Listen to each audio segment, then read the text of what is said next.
नमस्कार। आज मैं बात कर रही हूँ न्यूमरोलॉजी के अनुसार जो हमारे नंबर यानी जिस डेट ऑफ बर्थ को पैदा होते हैं उस डेट ऑफ बर्थ में 1 से लेकर के 9 सारे नंबर हो, ऐसा बहुत कम नंबर्स में होते हैं। समझ लीजिए 99.9 लोगों की डेट ऑफ बर्थ में कोई ना कोई नंबर मिसिंग होता है। अब वो हर नंबर एक एलिमेंट को डिपिक्ट करता है, तो वो कौन सा एलिमेंट है, उस एलिमेंट से क्या इम्पैक्ट आता है, वो एलिमेंट किस तरीके से काम करते हैं, ये लोशो ग्रिड जो मैं आपको इसमें फिल करके बता रही हूँ। इसमें आप डेट ऑफ बर्थ के साथ चेक भी कर सकते हैं कि आपकी डेट ऑफ बर्थ में कौन सा एलिमेंट मिसिंग है। और वो जो वुड एलिमेंट, अभी मैं फिलहाल वुड एलिमेंट की बात कर रही हूँ, तो ये वुड एलिमेंट क्या क्या देता है। सबसे पहले आप एलिमेंट समझ ले। ये अगर लोशो ग्रिड अगर हम बनाते हैं तो ये प्लेसमेंट होती है। जैसे 4 यहाँ पर ये आएगा, 9 यहाँ आएगा, 2 यहाँ पे आएगा, 3 यहाँ पे आएगा, 5 यहाँ पे आएगा, 7 यहाँ पे, 8 1 6।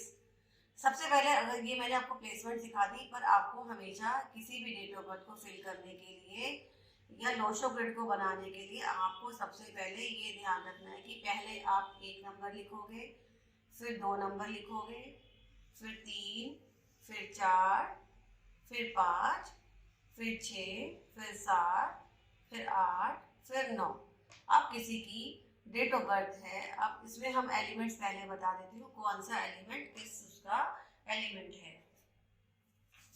तो ये जो सबसे पहले अगर 1 की बात करें तो 1 आता है हमारा वाटर एलिमेंट में। वाटर एलिमेंट की बात करता है। और अब जो हमारा 2 आता है वो अर्थ एलिमेंट में आता है, यानी ई मैंने यहाँ पर लिख दिया। इसके बाद और एलिमेंट अर्थ एलिमेंट में 3 नंबर आएंगे, वो मैं आपको बता दूंगी। वाटर में सिर्फ 1 ही एलिमेंट आता है। अब आता है हमारा वुड एलिमेंट। 3 नंबर से हम लेंगे तो ये हमारा जो आता है 3 और 4, ये जो है ये वुड एलिमेंट है। अब हमारे पास 6 नंबर आया। 6 को और 7 को हमने इकट्ठा हमने ले लिया, तो ये हमारा बनता है मेटल एलिमेंट। ये हमारा बनता है मेटल एलिमेंट। ये मैंने यहाँ पर मेटल यहाँ पे लिख दिया। इसको हम यहाँ से ऐसे मेटल, आप ऐसे स्पेलिंग जो है इसको लिख सकते हैं। और इसको जो है अर्थ एलिमेंट इसको हम बोलेंगे। अब इसके बाद जो आया हमारे पास नंबर 8 नंबर आया, तो 8 नंबर जो है अगेन अर्थ एलिमेंट को काउंट होता है। फिर इसके बाद जो बीच में बचा 5 नंबर, ये भी हमारा अर्थ एलिमेंट में काउंट होता है। तो ये हमारे पास ये अर्थ एलिमेंट आ गया। तो इस अर्थ एलिमेंट का अब किसी की date of birth, for example किसी की डेट ऑफ बर्थ है, 15 जुलाई 1981। तो इस डेट ऑफ बर्थ में हम क्या करेंगे, कैसे फिल करेंगे। जैसे मैंने आपको बताया था 1 से शुरुआत करेंगे, तो हमने यहाँ पे 1 फिल कर दिया। अब यहाँ पे 2 भी नहीं है, 3 भी नहीं है, 4 भी नहीं है, तो हम यहाँ पे सबसे जो डिजिट है यहाँ पे फिर 5 आया, इसको 5 को फिल करेंगे। फिर 7 को, अगेन 1 आ गया। मैं आपको ये बता देती हूँ कि जितने भी 1 या जितने भी रिपीटेड नंबर आते हैं सब एक ही बॉक्स में, यानी जिनकी प्लेसमेंट जैसे लोशो ग्रिड के अनुसार होती है वैसे ही रहेगा। तो यहाँ पे हमने एक 1 यहाँ पे ऐड कर दिया। अब आया 9, हमने 9 को यहाँ ऐड कर दिया, लिख दिया। फिर यहाँ पे 8 आया, फिर अगेन यहाँ पे 1 आ गया। ठीक है, अब हम इसके पर्सनैलिटी नंबर और जो पूरा भाग्यांक आता है यानी पूरा टोटल आता है वो हम ले लेते हैं। तो 1 + 5 क्या आ गया, = 6। आप ये ध्यान रखिएगा, इनको जब भी हम डिजिट को हम, ये पर्सनैलिटी नंबर है, ये जो है भाग्यांक नंबर है। तो जब भी इसको हम करेंगे तो हमें इसको पूरा टोटल जोड़ना है। इनको सिंगल डिजिट में जोड़ करके नहीं करना, यानी 6 + 7 13 नहीं करना। यहाँ पर हमने 15 + 7 कितना करना है, 22। 22 और 1 23, 23 और 9 कितना बन गया, 32, 32 और 8 40 और 1 45। तो इसका जो टोटल आया 45 आया।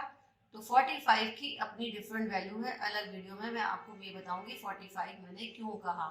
पर अभी फिलहाल के लिए हम 4 + 5 ले लेते हैं, तो ये बन गया 9। तो यहाँ पे अगेन एक 9 आ गया। अब जैसे हमने एलिमेंट्स की बात की थी, तो यहाँ पर इसके पास वुड एलिमेंट जो है पूरा का पूरा मिसिंग है। बाकी एलिमेंट्स की बात हम बाद में करेंगे। अब वुड एलिमेंट का काम क्या है? वुड मीन्स, जब पेड़ की बात करते हैं, वुड का काम क्या होता है? ग्रोथ, पैसा, इनकम, हाइट, स्ट्रक्चर देना, चीज़ों को बढ़ाना।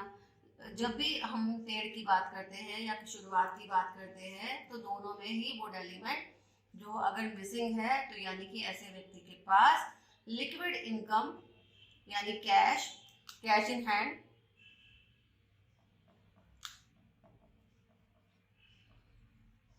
और 4 नंबर किसका है? ये हमारी जो है हमारी फिक्स्ड डिपॉजिट्स है, यानी कि दोनों ही में प्रॉब्लम आती है। यानी वो व्यक्ति कितना भी कमा रहा हो, परंतु उसका जो है उसके पास बैंक बैलेंस या जेब में, जिसके पास अगर ये वाले 2 एलिमेंट्स नहीं है, तो आप उससे पूछ सकते हैं, उसको बता सकते हो कि आपका ग्रोथ एलिमेंट कमज़ोर है, वुड एलिमेंट कमज़ोर है, यानी कि आपने काम तो बहुत अच्छे तरीके से करते हो, पर उसमें तरक्की नहीं आती। जितना आप आ रहा है उतनी कहीं ना कहीं से आपके पास खर्चे आ जाते हैं, तो आपकी सेविंग्स नहीं हो पाती। तो इस सेविंग्स को हम किस तरीके से करेंगे? ये करने के लिए हमें सबसे पहले, अगर ये चीज़ें हमने कर ली, तो हमारा जो ये एलिमेंट है ये बिल्कुल का बिल्कुल ठीक हो जाएगा। और हम इस एलिमेंट को अगर हमें ठीक करना है, तो हम कुछ रेमेडीज़ कर सकते हैं। अभी छोटी छोटी रेमेडीज़ जो मैं आपको बता रही हूँ, क्या कर सकते हो। सबसे पहले तो जो ये आपका ये डायरेक्शन आएगा, अब मैं यहाँ पे डायरेक्शंस भी लिख देती हूँ, साउथ, नॉर्थ, वेस्ट और ईस्ट। ये है फेंग शुई में यानी लोशो ग्रिड की जो डायरेक्शंस है। ये वास्तु की डायरेक्शंस नहीं है, इसमें आपको कंफ्यूज नहीं होना है। तो जब भी ये एलिमेंट मिसिंग है, यहाँ पे वुड एलिमेंट को मिसिंग को एलिमेंट को करेक्ट करने के लिए यहाँ पर आप साउथ ईस्ट में लाल रंग का बल्ब चला सकते हैं, या फिर आप छोटे छोटे पौधे लगा सकते हैं, या फिर अपनी डेट ऑफ बर्थ के अनुसार अगर आप जानना चाहते हैं कि आपके पास भी अगर डेट ऑफ बर्थ में टोटल नंबर करके, यानी कि जो हमारा भाग्यांक बनता है उसमें भी नहीं है, और या फिर हमारा मूलांक या पर्सनैलिटी नंबर में भी अगर ये नंबर नहीं है और ग्रोथ नहीं हो रही है, चाहे बिजनेस करते हो चाहे जॉब करते हैं, किसी भी चीज़ में पैसा हाथ में टिकता नहीं है, तो आप कमेंट सेक्शन में कमेंट लिख सकते हैं और जान सकते हैं इस बारे में। धन्यवाद।